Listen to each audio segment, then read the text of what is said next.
Ladies and gentlemen, good day, and welcome to Q1 and FY27 earnings conference call of Belrise Industries Ltd.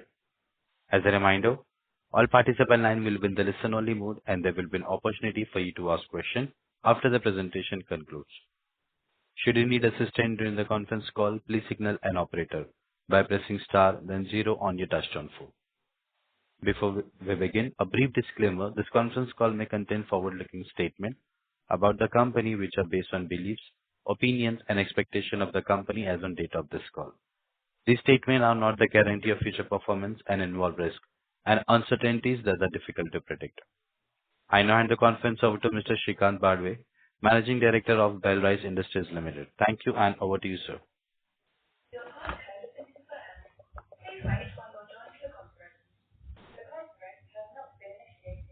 Good morning, everyone, and thank you for joining us to discuss Belrise Industries financial results for the year first quarter of FY 2027.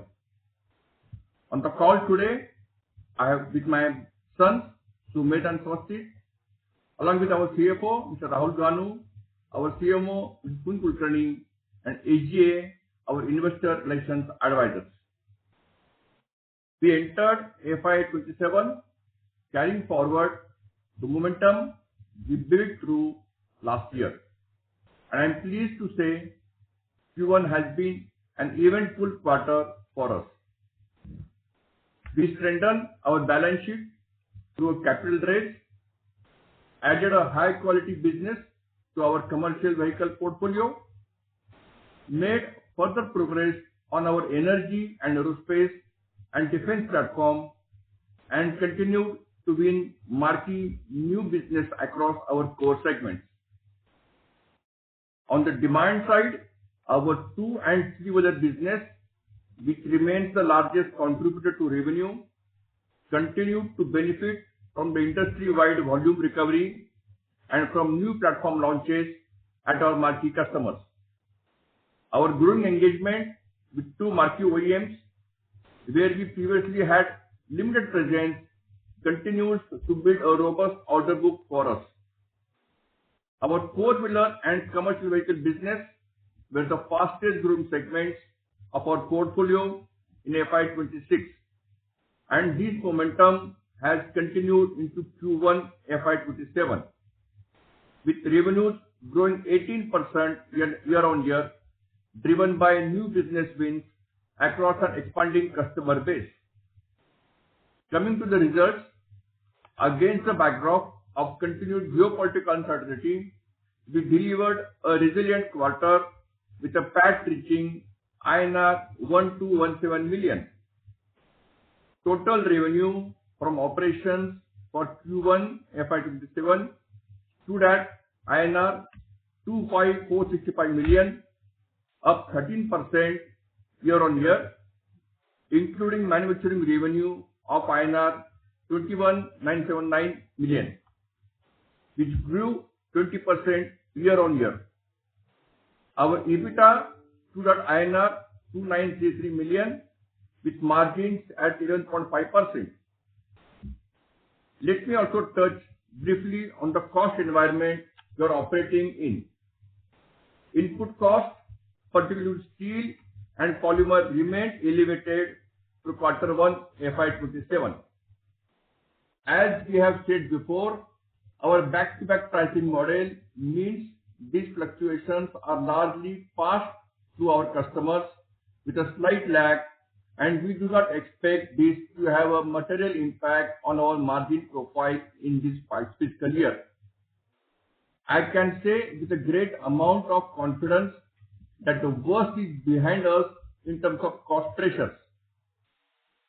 Coming to our growing footprint in the aerospace and defense segment, this is a strategic pillar for us, and we have made significant progress in building our capabilities there. Last year, we acquired SDM and Crystal Hall, further deepening our capabilities in this domain. Together with these acquisitions, we have significantly strengthened our capabilities in aerospace manufacturing. We are also in advanced discussion to localize a portion of the high volume aero engine component manufacturing in India. and expect to share further details on the initiative in the coming times. With this, I hand over the call to Swasti to discuss the key order wins across key customers during this quarter. Thank you, everyone. Thank you. This is a strong quarter for us for new businesses, with wins spanning our core two-wheeler and three-wheeler portfolio, our proprietary product portfolio, as well as new adjacencies such as renewable energy and aerospace and defense.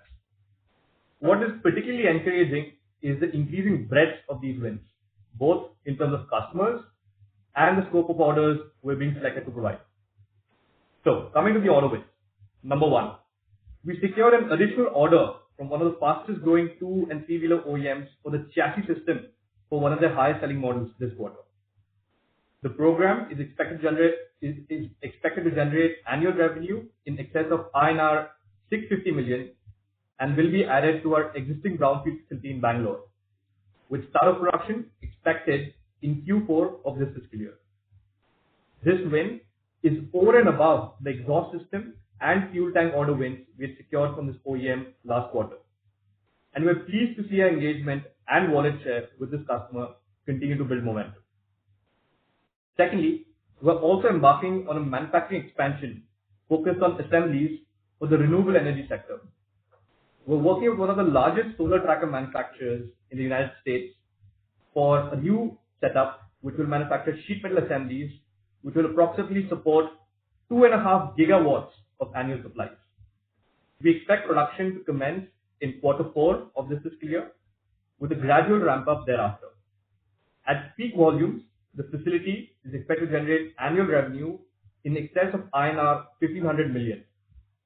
We see this as an important step in diversifying Belrise beyond its core automotive segments and expanding our presence in the renewable energy sector.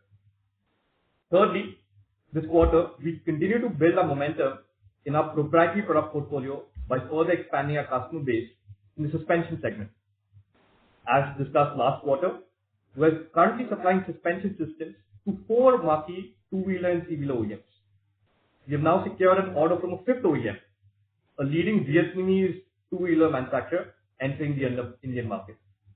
For this customer, we'll manufacture both suspensions and braking systems for its upcoming models. While the project timelines remain confidential, we're pleased to further expand our customer base and increase our content per vehicle across multiple OEMs. Fourth, we've also won an order from a marquee legacy three-wheeler OEM for their complete brake assemblies, including wheel cylinders, tandem arc cylinders, and backplates. We expect supplies under this program to commence in the Q4 of this fiscal year. While the initial order size is modest, this is a strategically important win for us as it gives us an entry into one of the fastest growing three-wheeler OEMs in the south of India and further expands our presence in the proprietary braking segment. Fifth, we also secured a significant order from a leading Indian commercial four-wheeler OEM, where we have been selected to manufacture 59 unique assemblies as part of their localization program for one of their highest selling EV models. The localization program is progressing rapidly, and we expect to support this program through an expansion at our existing facilities in Maharashtra. In addition to the underlying mass manufacturing order of these components, we have also secured an order to design and develop the tooling, fixtures, and automation required to manufacture these parts. This is similar to the work we previously executed for a leading Japanese four-wheeler OEM. This capability is opening up a new revenue stream for us, where we can go beyond component manufacturing and provide bespoke end-to-end manufacturing solutions to OEMs. This allows customers to work with a single partner across machinery, tooling, fixtures, and component manufacturing, rather than engaging with multiple vendors across the value chain. Sixth, following our acquisition of H1 India in the last fiscal year, we've also now successfully concluded our technology collaboration with H1 Japan during this quarter, thus strengthening our capabilities for high tensile steel applications up to 1470 megapascals, which is approximately 3 times the industry standard today in India. This capability will be a key differentiator as we expand our presence in the passenger vehicle and commercial vehicle segment. And lastly, we also won an order to commence supplies of a two-wheeler chassis for an existing model of one of the country's largest two-wheeler OEMs for its Sambhajinagar facility. Supplies are expected to ramp up from the Q4 of this fiscal year, with the program representing an annual revenue potential of approximately INR 500 million. During this quarter, we also navigated several operating headwinds, including disruptions to input availability and logistics from the global oil situation, elevated raw material and energy costs, and higher staff and labor costs following the minimum wage hike. Despite these challenges, our operations remain uninterrupted and we continue to meet all customer delivery commitments. While some pressures persisted in this quarter, we don't expect any material impact on our margins in this fiscal year, given our cost structure, pricing arrangements, and operational efficiencies. We expect EBITDA margins to remain broadly stable as compared to FY26 levels. And lastly, with respect to our fundraise of INR 17,000 million, we intend to deploy a significant majority of these net proceeds within this fiscal year, primarily towards high quality inorganic opportunities and also towards select organic growth initiatives. Let me now hand over the call to Sumedh, who will take you through how we're thinking about our inorganic growth, and he'll also talk about our Hiva India tipper business acquisition. Thank you. Thank you, Sachin. Coming to the QIP, as my father and my brother mentioned, we raised approximately 17,000 million INR during the quarter to support our next phase of growth. A large part of these proceeds will be deployed towards inorganic growth, particularly in aerospace and in the four-wheeler and commercial vehicle segments, which are key strategic focus areas for us. In aerospace, our focus is on acquiring well-run, high-capability businesses in India and globally that possess an inherent competitive moat and long-standing, often single-source, relationships with leading global aerospace OEMs and Tier 1 suppliers. Many of these capabilities have been developed over 3 to 4 decades, making them highly specialized, difficult to replicate, and deeply embedded within the customer supply chains, making them very, very sticky. Our objective is to build on these capabilities, expand the existing customers and program presence, and over time, leverage India as a complementary manufacturing base as a best cost manufacturing location. We believe India offers the best cost manufacturing base for this strategy. Beyond its cost competitiveness, India has a strong growing engineering talent pool, an increasingly sophisticated manufacturing ecosystem, and highly favorable geopolitical relationships with Western markets. This creates an opportunity to combine the technical capabilities and customer relationships of these businesses with India's best cost manufacturing advantage, while maintaining the quality and certification standards required by the aerospace industry, which are very stringent. In the four-wheeler and commercial vehicle segments, our acquisition strategy will primarily be focused on India. While we already work with almost all major four-wheeler and commercial vehicle OEMs in the country, we're looking for businesses that bring differentiated capabilities, strong customer relationships, and product technologies that would otherwise take us considerable time to develop organically. Importantly, these acquisitions should enable us to add new product categories and meaningfully increase our content per vehicle. Across both areas, we will remain disciplined in our approach to capital allocation. Any acquisition we pursue will need to meet our financial return thresholds with a clear focus on transactions that are EPS and ROCE accretive from day one. One such example of a transaction we've recently completed is of Hiva. On 4th August 2026, we announced the acquisition of the tipper business of Hiva India, marking another important step in our strategy to expand our presence in the commercial vehicle segment and build capabilities in higher value, heavier fabrication. Hiva is a globally recognized leader in hydraulic and tipping solutions for the commercial vehicle industry and is part of Jostwerk, a global listed engineering systems company. The business we are acquiring has an established position in the India market, supplying tipper bodies to all 5 of the leading commercial vehicle OEMs in the country. There are several reasons why we find this acquisition particularly compelling. Firstly, it significantly strengthens our commercial vehicle customer portfolio. The business supplies to a leading European commercial vehicle OEM with whom Belrise has not worked historically. This gives us an opportunity and immediate entry point into this customer, and importantly, an opportunity to leverage our broader product portfolio and progressively increase our wallet share with this OEM as well. Second, this is a high quality and high capital efficient business. Based on CY 2025 financials, the business generated a high ROCE, and we have agreed to acquire it at a very attractive valuation. The transaction is currently progressing through the closing process, and we expect to complete it during Q3 of this financial year. Third, the acquisition represents an important step in Belrise's transition from a Tier 1 component manufacturer to a Tier 0.5 system supplier. Our recent entry into long members for heavy commercial vehicles established our heavy fabrication capabilities, and tipper bodies are a natural extension of this platform. By combining these capabilities, we're moving beyond individual components to delivering larger integrated systems and assemblies, deepening our involvement in systems development and manufacturing while also increasing our content per vehicle. As part of the transaction, we will also acquire 3 established manufacturing facilities in Pune, in Jamshedpur, and in Bangalore, which gives us an immediate manufacturing footprint close to commercial vehicle customers and clusters without the gestation period associated with building greenfield capacity. Finally, we believe the underlying market opportunity is very attractive. Continued investment in infrastructure, construction, and mining should support healthy demand for tippers in India over the medium to long term.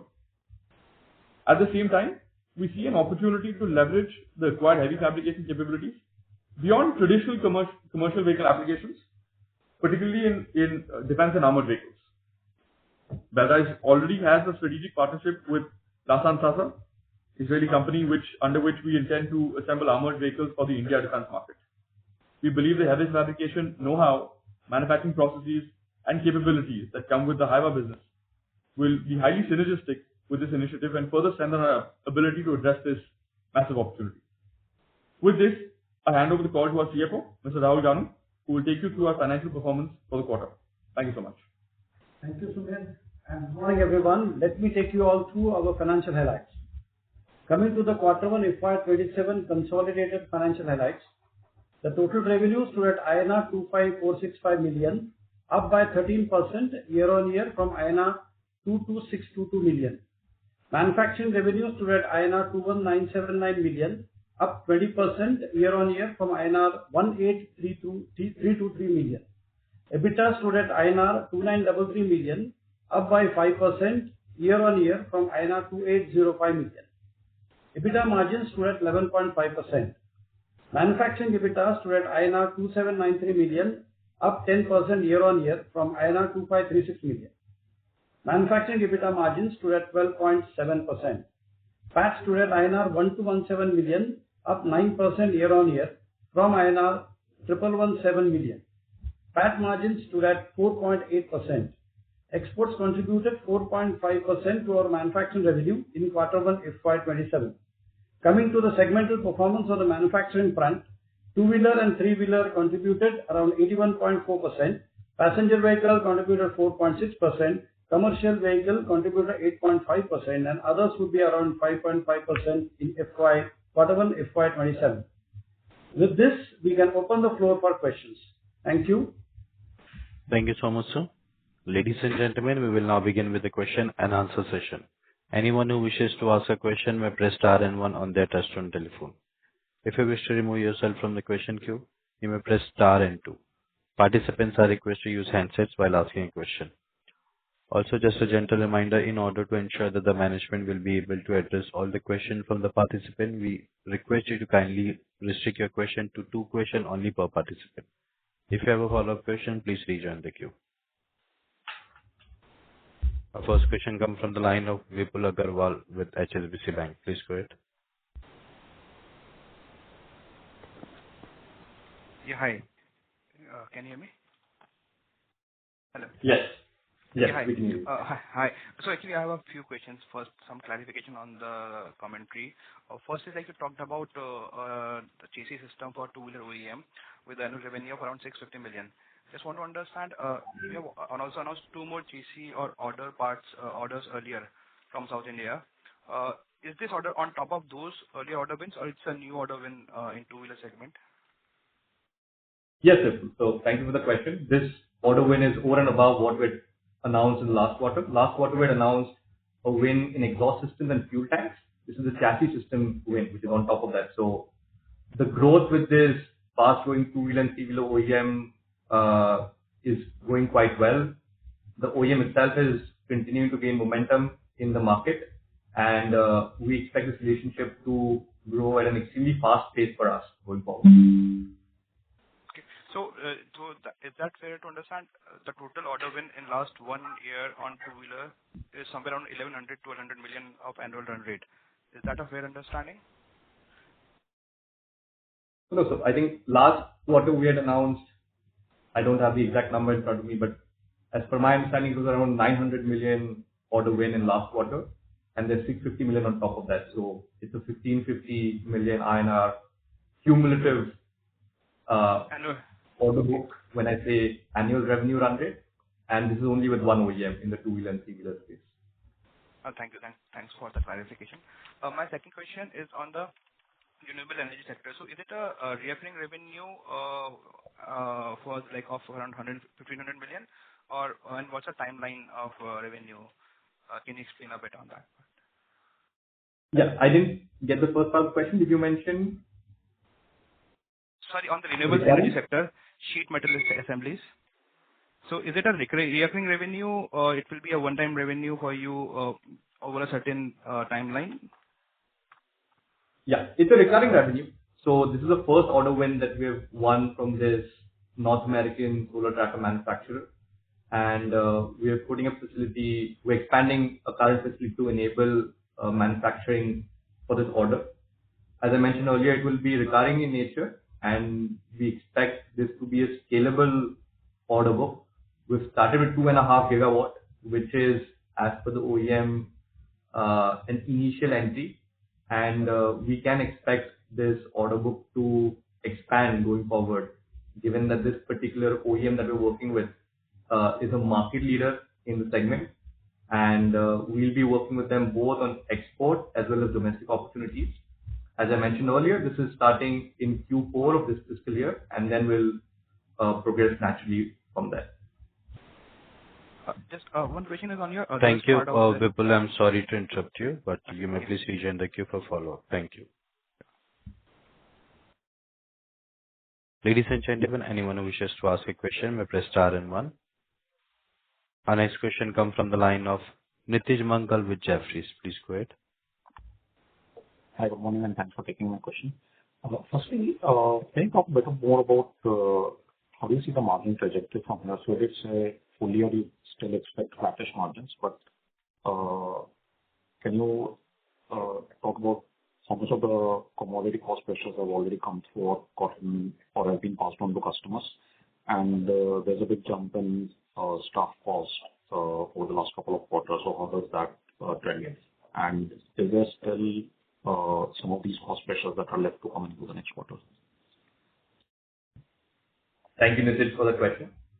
So I think based on my father's commentary and what we all mentioned, we believe that the worst is behind us in terms of cost pressures. We do believe that the commodity cost pressure that was there in quarter one, we will get the pass-through of that in the coming quarters, which means that the commodity cost cycle for us has largely played out. Secondly, in terms of staff costs, there was, of course, an annual increment cycle that happened in this quarter for the upcoming fiscal year. Apart from that, we've also been hiring a lot because, as we speak, there's 4 new facilities coming up, including brownfield facilities for us. So when we are ramping up these facilities, we have to hire in advance. So a lot of times these fixed costs show up on our P&L much before the revenue show up. So again, I think those have largely peaked out. And in terms of energy and transportation costs, again, there's been a sense of normalcy that's come into those as well. So across all three, which is commodity, staff, and energy and transportation, we believe that we're largely through the cost pressure or cost pain that we felt in the first quarter, and we can expect our margins to go up in the coming quarters so that we're able to maintain our EBITDA margins as compared to FY26. Okay, thanks, Joseph. And secondly, you have been ramping up with one of the two-wheeler players where you historically had a smaller presence, and you've gotten a couple of orders already. How do you see the potential to ramp up this business further and, let's say, versus the content that you supply to your top OEM versus this faster growing two-wheeler company? What is the potential for ramp up and over what time frame? Sure. So in terms of this fast-growing two-wheeler and three-wheeler OEM, I think what's most exciting for us when it comes to this OEM is the fact that our content per vehicle with this OEM has risen up very fast. So we're doing fuel tanks for them, we're doing exhaust systems, we're doing chassis systems, we're doing suspension systems, as well as braking systems. So in general, it's a basket of products that we've been able to penetrate with this particular OEM, which apart from, say, our largest OEM, we do not enjoy this type of content per vehicle across any other OEM. And this is especially exciting because this particular OEM is amongst the fastest growing OEMs today in the country. So, Sumit, do you want to add something to that? Yeah, if I can add something. See, fundamentally, as you'd be aware, gaining entry into an OEM for a new product is the difficult part. Once you're already in serial supplies for a product for any of the models, it's far easier to replicate or horizontally expand that portfolio across different models, because there is a certain commonization, certain horizontalization that OEMs also follow. So we believe this is a very exciting opportunity for us, where we've already gained entry and we can replicate this with other models, and that not only with the same level of content per vehicle across multiple models. So there's a significant opportunity for growth in that sense. And just on the numbers bit, we of course mentioned that we've already won around 50 million INR of orders in the fuel tank, exhaust system and chassis system. The suspensions and braking wins are over and above these wins. So one can say that we're already at a 2,000 million or a 2 billion INR run rate with this particular OEM. And there's further conversations ongoing, which will continue to build on top of this. So we're quite excited with the growth and content per vehicle that we have as of now with them. And we hope to continue building that on as we go forward.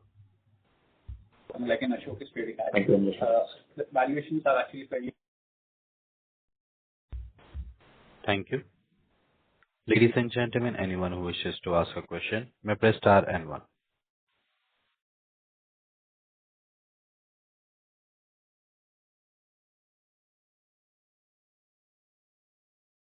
Our next question comes from the line of Divyansh Jaju with Trinetra Asset Managers. Please go ahead. Hello, sir. Thank you for giving me the opportunity. First question was around our new to expansion. One is Bangalore Brownfield and Haridwar facility. So can you give their current utilization and when the production will be ramped up, and how meaningful contribution will be there from the revenue?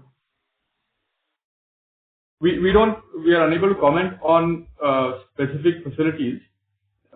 I think we've given our guidance on overall numbers, and I think that's what we stick with. Okay. So next question was around after making the multiple acquisition in aerospace segment, and we are doing more by using the QIP fund. So what is management looking at the business in the aerospace segment? How much meaningfully revenue contribution over next few years? So we had already mentioned in the last earnings call that we want aerospace and defense to get to 10% of our manufacturing revenue in a short to medium term. As we speak, and based on my brother's thoughts, we are looking at acquisitions across Europe, North America, as well as India. A lot of these acquisitions that we're looking at are high quality players, which means they've been around for 4 to 5 decades, have inherently higher ROCs and EBITDA margins than our current business, and of course have a moat in terms of the capability that we've built up. So if I just take an example of what we got through Chesterhall is a global leader in titanium machine components for engines. Now, as you know, engine components are amongst the toughest to manufacture in the aviation market, with tolerances as low as 1 to 2 microns. So acquiring that type of capability is very important for us, and the discussions that are currently ongoing with major aerospace OEMs is to move a part of these high volume aero engine components into India You'd ask why India? We feel India is a best cost manufacturing place in terms of low arbitrage, in terms of labor costs, in terms of a very well-settled engineering ecosystem, as well as very good geopolitical relationships with the West. So we see good progress over there, and you'll hear more about these acquisitions as we go forward. Maybe Sumit wants to add more to that. Yeah, I think I'll just take a step back. See, fundamentally, we're focused on the sector. There's a large opportunity here that exists. But if I were to take a step back and look at the overall industry, over the past many months, leading OEMs and tier ones, including engine makers, have their leadership has spent time in India, not only meeting with our country's leadership, but also visiting various locations. And there are already manufacturing facilities that have started in the likes of Gujarat with an Indian partner as well. What this signals fundamentally is they're looking at India very seriously in terms of of their ecosystem. And there's obviously not a China plus one, I would say, actually a China replacement strategy, where there is far more trust in the India ecosystem with respect to IP, know-how, capability, governance, which doesn't exist in a China from that standpoint. So that gives us an opportunity. They're looking at India very seriously, and we were looking to capitalize on that. And it's a trend that is panning out, which we believe will play a significant role in. Okay, sir. Thank you. Thank you. Thank you. Our next question comes from the line of Shubham with Investec. Please go ahead. Hi. Thanks for the opportunity. I just want to give one clarification. So your revenues from two-wheeler and three-wheeler segment have grown by about 18% on a YOY basis. Now, if I look at the industry production growth for two-wheelers and three-wheelers, it has been somewhere upwards about 20-25%. Given that we have been gaining market share and there would have been some benefit of RM pass-through as well, can you please help us understand the reason for slightly lower growth versus industry? Yeah. Thank you. So inherently, the reason for that is that, of course, a couple of OEMs who we don't work closely with right now have been gaining higher market share and have been growing faster as compared to a couple of OEMs that we work with today. So there is a bit of mix that potentially brought our growth rate down. But the good thing is that the two OEMs who have been growing faster, we have now penetrated them in a very meaningful way, which means that not only will our existing OEMs continue to grow, but these new OEMs will add numbers on top of this.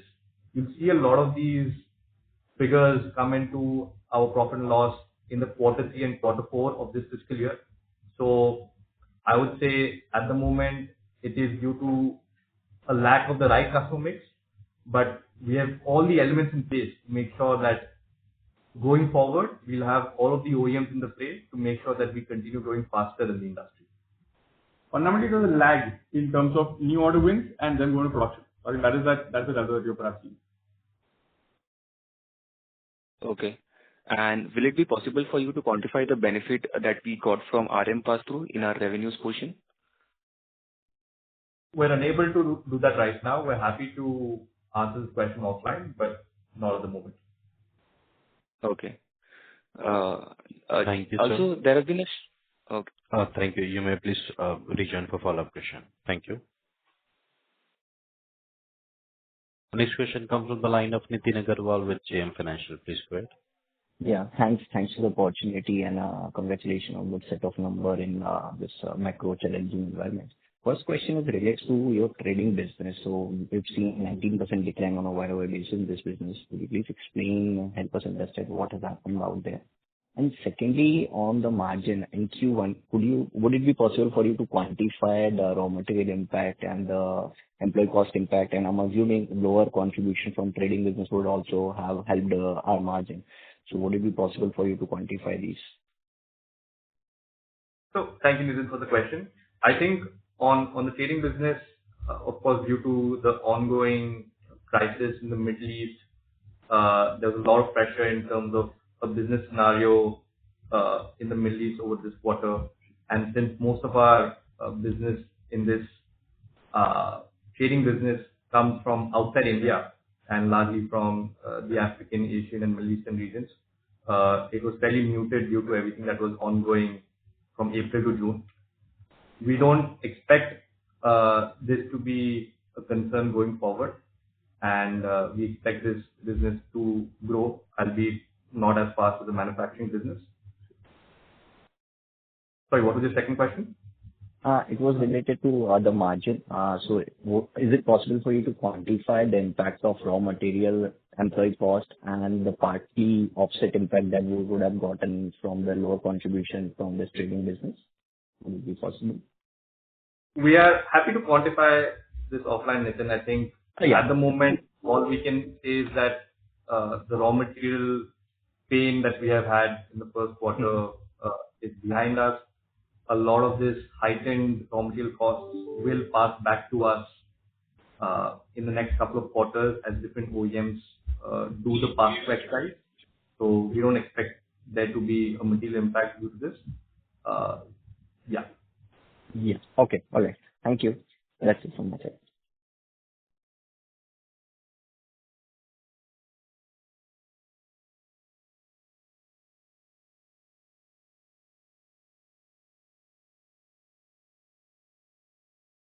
Thank you. Our next question comes from the line of Vipul Agarwal from HSBC. Please go ahead. Yeah, hi. Thank you for taking my questions. Just a couple of follow-up questions. First is, you talked about H1 as well, like it's high tensile, like almost 3 times of what others have in India. So what are parts benefit from this, and what is the TAM here, and how is it expanding? Like, we understand India is going for light wing, which should help a lot over there. So how's the TAM, and if you can help understand what is the revenue trajectory you're looking at from this technology? So I can answer the first part of the question, and then our CMO, Sunil Kulkarni, can add on top of that. So I think literally all of the sheet metal parts that we manufacture today in a four-wheeler can be manufactured with high tensile steel. So it's a concept of which parts the OEM want to focus on to enable a lightweighting and a better crash safety. In fact, the order win that we announced this quarter of around 59 assemblies that will be manufacturing for a large Indian EV OEM. All of these assemblies will be made within our H1 plant, or a large majority of these will be made within our H1 plant.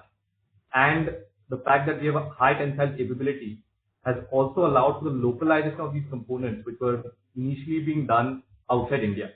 So the capability and the guidance that we were able to give to the OEM in terms of localizing these parts was only possible due to what we got from H1.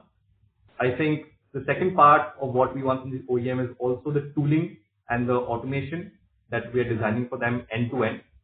Again, when it comes to high tensile steel, what is difficult is the component manufacturing, but what is more difficult is manufacturing the tools and automation required to enable the high tensile manufacturing. So there's a concept called spring back that is extremely important in the high tensile technology. To reduce the spring back requires a very unique technology which H1 produces globally, and we have now inherited this through our partnership with them. So I think there's something that we're seeing increased focus on from the EV makers as well as from the Japanese OEMs, and we expect this market to continue growing for us. Maybe Sunil Sir wants to add more to this. Yeah, so adding to what Sasprit said, that during the process of the technical agreements that we were doing, so we've been engaging with our OEMs also to understand what the requirements are and which specific parts that go into a passenger vehicle as far as safety norms are concerned would be considered. So right now it is under discussions. We are evaluating on both sides, but yes, the announcement of the technical agreement is a welcome scenario in the industry in India today. That much I can tell you. That was really helpful. Thank you so much. My second question is on the Larsen & Toubro. You talked about that heavy, the highway you can always work about on heavy fabrication capabilities. So can you quantify the potential revenue over here, like if you have any order book or something, or maybe any parts which you are already supplying to any OEM or directly to defense, like Indian Army or any other entity? Can you just quantify a bit on that? It looks pretty interesting that obviously we are getting a lot of localization in Indian on the defense side of the business. So if you can get some idea around it. Yeah. So we're already supplying parts to Larsen. We're exporting them to the Israel markets. course, Israel as a market has been undergoing significant challenges on their own as we speak, multiple geopolitical challenges that are ongoing as we speak. So the progress over there is happening, but it's happening at a gradual pace. I think the acquisition of EY is, of course, a welcome step, and it is something that we intend to, of course, utilize further. I think the main thing would be a lot of these geopolitical situations to calm down globally, which will allow us to really work with them on a more strategic basis on these new technologies. A couple more points there.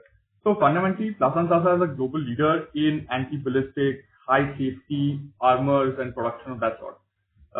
With that, with obviously what is happening in the world from an defense perspective and self-armoring, with a lot of orders that are being placed.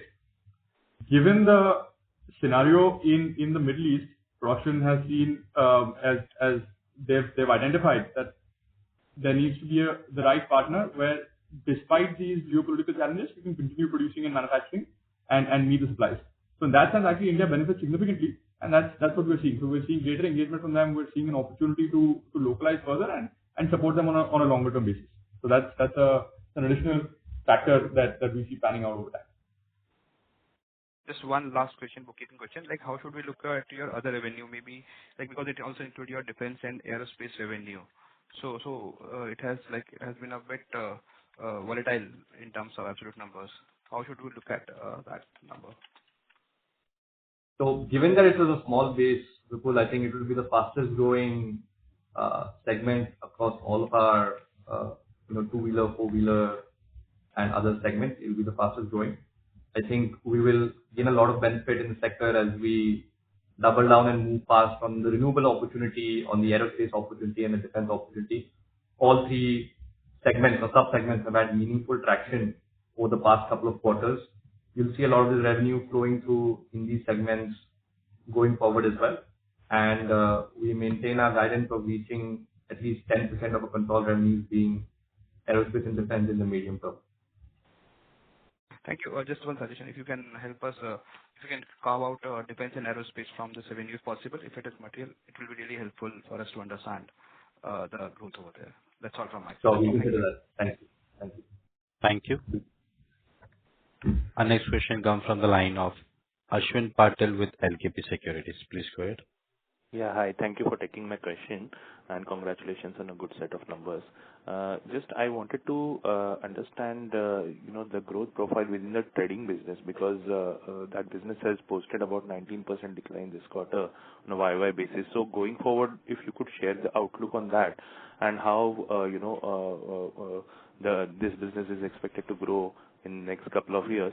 And my second question is, just if you could share the numbers of H1 and MAC filters for this quarter. Thank you. So on the trading business, I think the worst is behind us in terms of the Middle Eastern crisis that was ongoing. I think that has largely calmed down, which means that trading volumes globally have begun to get back to some sense of normalcy.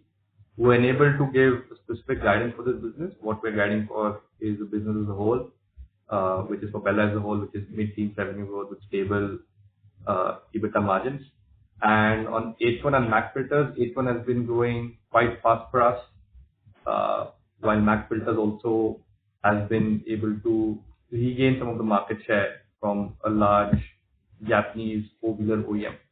We're unable to comment on specific numbers for either of them because for us, it's one whole family. We continue to grow the complete business as a whole and not look at business segment-wise.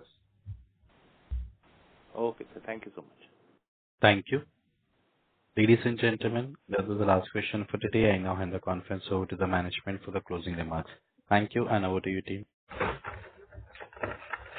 Thank you all for taking out the time for this call today.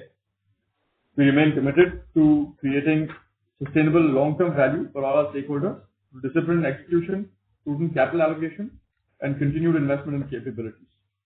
Hope we've been able to answer most of your queries on this call.